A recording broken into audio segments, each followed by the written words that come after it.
Hey. Good afternoon from a beautiful sunny day here in Perth, WA. So, where am I? I'll give you the location. I'm not far from my place, which is just near the Perth Zoo. And so, beautiful place. So, anyway, the topic today, English Premier League again. And my question for my fans, and thanks everyone for watching, and please comment, tick, subscribe, share, and let me know what you think. So the topic today is the rich clubs stockpiling players. Why should a club, and we'll go through a few of the clubs. Okay, we'll start with Manchester United and Liverpool, Chelsea, Manchester City, Newcastle. They're the ones that come to mind. Even Aston Villa now fall into that category. Seem to be, and Tottenham Hotspur, rich clubs. So rich clubs have the resources and abundance of money to sign player after player after player. I've had a discussion before, why are these young players going when they know realistically they're not going to get a game? Yes, players like competition and they think, I'll get in the team, but realistically they know they're not going to make it. You know, they're not going to get in front of perhaps a World Cup winner or a Champions League winner. So they go and they basically keeping the bench warm. If they're learning, that's there you go. That's a good reason to go if you're learning and if you've got a bit of a plan. Or are you being pushed into it by your agent because you're on a really good contract and your agent gets a good cut and this, that and the other. So really, this is what I'm thinking. And again, it's my opinion, but I'm open to your comments, and please comment. I think that the English Premier League, whoever's running the game, the governance of that league should start to think, well, look, we've got to get together. We've got to start putting some regulations in place.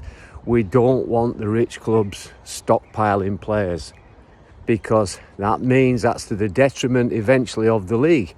If you can see the big picture, if you've got the top 6, 7, 8 teams in the league with all the quality, all the talent, all the skillful players, then what happens then to the teams down in the bottom half of the league? They're never going to be able to have access to these players, and therefore you're just creating if you like, a league within a league.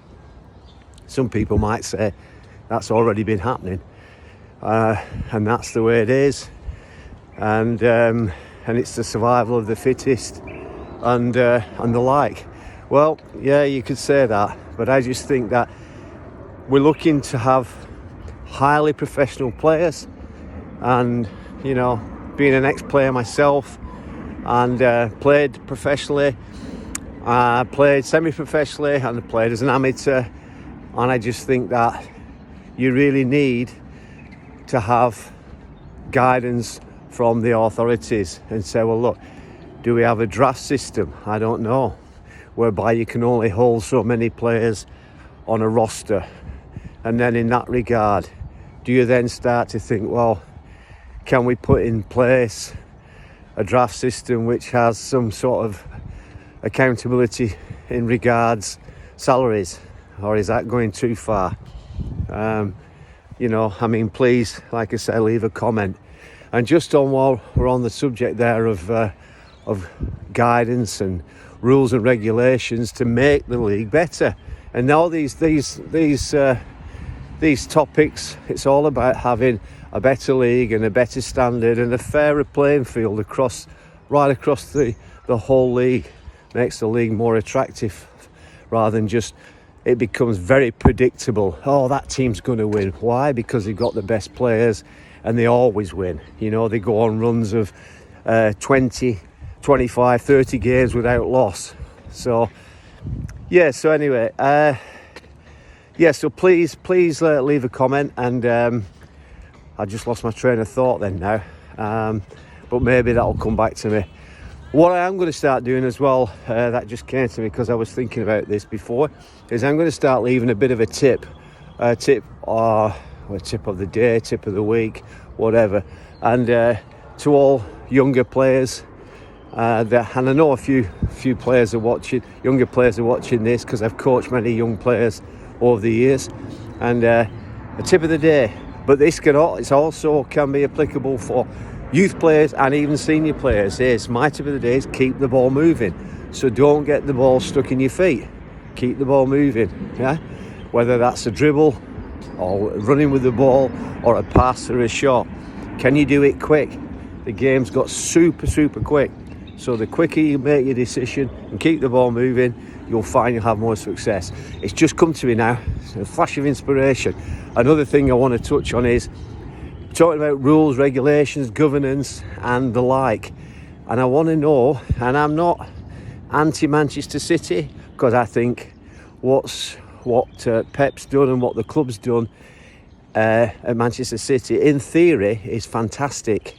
They've got a group of players there, and they managed to play some fantastic football. And I love watching them play. They play a beautiful game, and the coach is one of my favourite coaches. So I'm not anti-City, but my question is this: why has these financial play rules not been upheld or not been put? Why is it taking so long?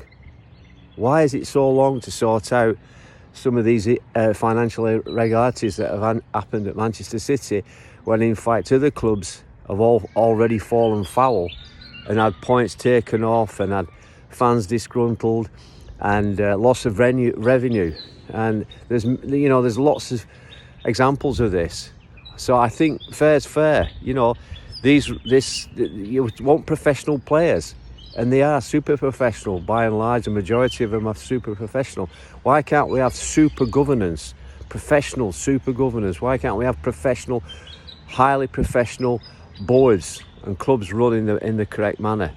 So anyway, that's my little bit of a question for today and a bit of a topic. Remember the topic of the day that I've said.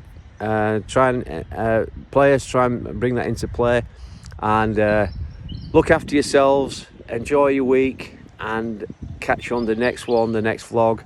So God willing, see you next time, and thanks again. Bye for now. Bye bye.